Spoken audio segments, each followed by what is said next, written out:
Hello, everyone, and welcome to Amara's Voice.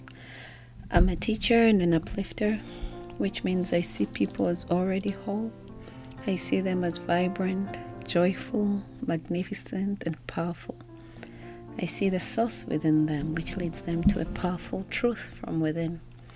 I see them living in alignment with self, having such wonderful beliefs that make them stay in their joyful natural element. Today, I'm pondering the state of becoming. Life is a state of becoming. I'll talk first about how our source, all that is, consciousness, is always in a state of becoming. So when your life creates a desire in you to become more, your inner being becomes that. Your inner being, your source, expands when you ask for something and becomes that which you're asking for. Your inner being expands to your desires. When you know more clearly what you want, your source expands to match that which you want. This is how consciousness evolves. Consciousness is always in a state of becoming as a you. Limitless and endless.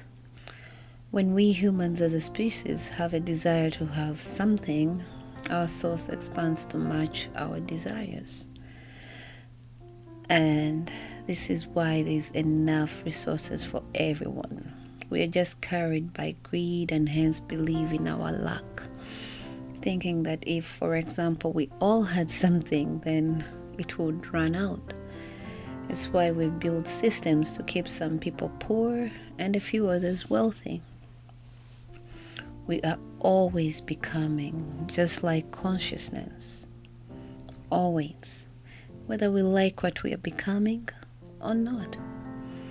Most people only use the word becoming when something beautiful is happening, when life is flowing, when they feel inspired or aligned or improving. But becoming is not just the good stuff. Becoming is momentum. Becoming is direction. Becoming is repetition. Becoming is the thoughts you keep allowing to live in your space. See, thoughts are real. Thoughts are not just mental words floating in your mind like little clouds. Thoughts fill space. They have a vibration, they have presence, they cluster, they stick to similar thoughts, they form a field around you. And whichever thoughts are closest to you, the ones you practice the most, those are the thoughts you live out. Those are the ones that shape your emotional climate. Those are the ones you become. Nobody thinks my thoughts for me. Nobody creates my momentum but me. Nobody chooses what stays active in my mind except me. And that realization takes all the power back. It makes you stop blaming people for your experiences because now you know. If it's showing up in my life, I've been practicing something related to it in my mind. I've been thinking about it and attaching great emotion to it. Every time something unwanted happens, someone mistreats me, something doesn't go as I wished, I ask myself, what have I been thinking about this topic? Not in a self-blaming way, in a self-empowering way, in a wake up to my creation way. Let me give you a simple example. Imagine someone you're dating isn't treating you the way you want. Your first instinct is to say, they don't treat me well, they don't see my worth, they don't care, they're mean. But if you pause and ask yourself, what have I been thinking about them? Have I been practicing worry? Have I been assuming the worst? Have I been replaying old hurts? Have I been comparing them to someone from my past? You might not even be thinking direct thoughts like, he will hurt me. Sometimes it's subtle. Sometimes it's men are unpredictable. People always leave. You cannot trust people. I never get what I want. I'm scared of losing them. I'm scared of getting too attached. And guess what? Those thoughts attract more like them and will manifest even faster when you attach great emotion to them. A whole family of similar thoughts. They gather around you, they fill your inner space, and you start becoming the version of you who lives from those thoughts. This is why I say becoming is not just the good. We are becoming all the time, even in our negativity. Let me tell you a story that explains this perfectly. Another one, like the one earlier. Imagine you think a small thought, I think I'm ugly. That one thought is now alive. It's not neutral. It has energy. It has movement. It has vibration, and becomes other thoughts that are similar. They all attract. They come to this thought that you started off. Oh, I'm ugly. Now you have other thoughts like, oh, look at my feet, they're ugly. My fingers, well, I don't like my fingers. My face, look at the pimples on my face. My body, oh, I don't like my body. My skin, oh, my skin looks so bad. Now every one of these thoughts feels separate, but they all belong to the same tribe. They all orbit the same core belief. I'm ugly. That's the core belief. And when you practice this long enough, you don't even have to say the words anymore. Your actions follow it. Your confidence follows it. Your relationships follow it. Everyone sees that you're indeed ugly. Even when somebody tells you, hey, you're really not ugly, you don't believe them. You think they're actually maybe mocking you. You've become the version of you who believes this thought. But here's the part people don't realize. You didn't become this because it was true. You became it because it was active. Now let me take it a little bit deeper. Let's say your employer yells at you. Your instinct is, my boss is horrible. They're always yelling. They treat people badly. But rewind, maybe one day you saw them yelling at someone else. You didn't like it. It triggered you. You talked about it. You told someone. You thought about it later. You judged it. You kept that thought alive. A week later, they're yelling at someone else again, and you say, you see, they always yell. But you're repeating it. You're feeding it. You're practicing it. You're shaping your reality with it. And then one day they yell at you and you go, I knew this would happen. But what actually happened is this. They believed they were quarrelsome because maybe somebody has told them. You believed it too because you've seen it and you've accepted it.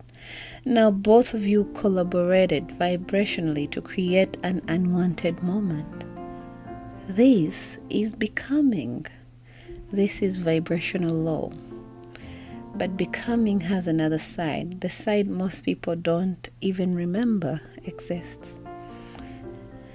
Because apart from these practiced negative thoughts, there are also beautiful thoughts, pure thoughts, inner being thoughts that you once had, but they've become quiet. You used to think like this. I'm meant for something big. Good things always happen to me. I'm lovable. I'm safe. I deserve kindness. Life is supposed to feel good.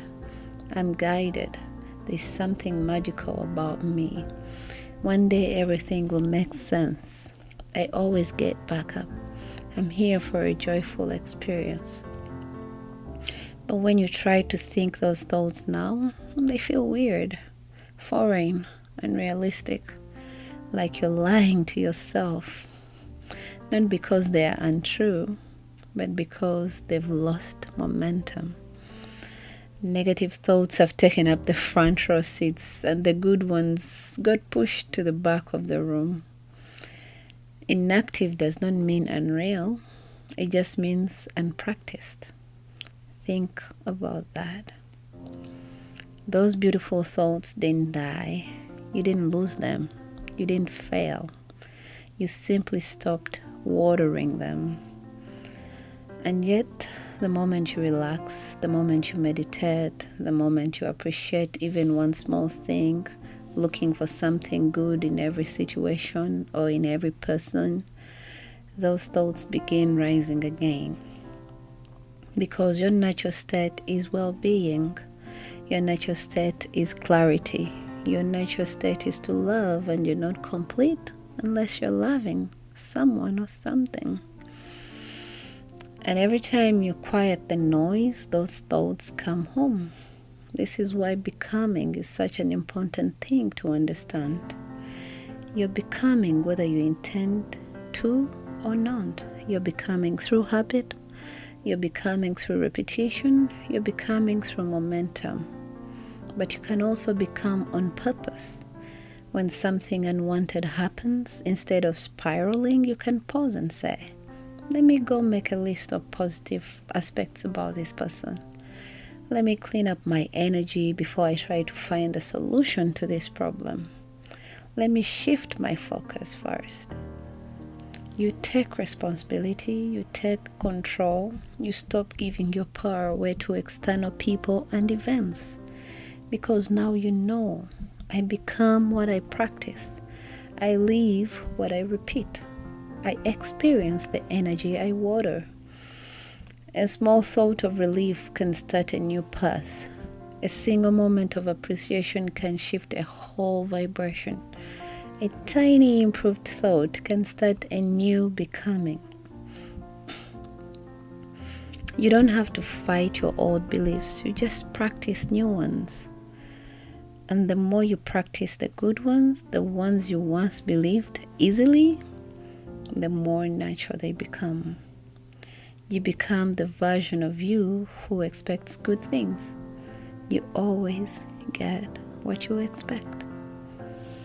You become the version of you who feels worthy. You become the version of you who feels guided and supported and loved. You become the version of you your inner being has known all along. Becoming is not a reward. Becoming is a direction. You literally step into it as you go. The thoughts around you, you become. Your feelings will alert you when you're becoming something unwanted. Sometimes we don't take time to ponder our thoughts, but the feelings also point you towards the thoughts you're thinking about a specific topic. So your emotions or feelings will lead you to your thoughts, and your thoughts will lead you to your belief, and your belief will show you what you're becoming. If you often feel negative emotion, you're becoming something unwanted. You're practicing thoughts about topics that don't feel good. You feel sad often, and many have been taught to suppress these emotions, but they are here for you. Use them, follow them. They point you towards your belief, towards what you're constantly becoming. I hope something in today's episode reminded you of your power, reminded you of your worth, reminded you that becoming is always happening, and you get to choose its direction. And when you feel emotion, negative or positive, let it be your doorway. That feeling will always lead you back to a thought. That thought will lead you to the strongest practiced thought on that topic. And that strongest practiced thought is your belief. And your beliefs are your reality. You're becoming. So take time, ponder this gently, curiously, lovingly. Don't make a big deal of it. It's easy. Give yourself grace. Everything you want is already becoming, and so are you.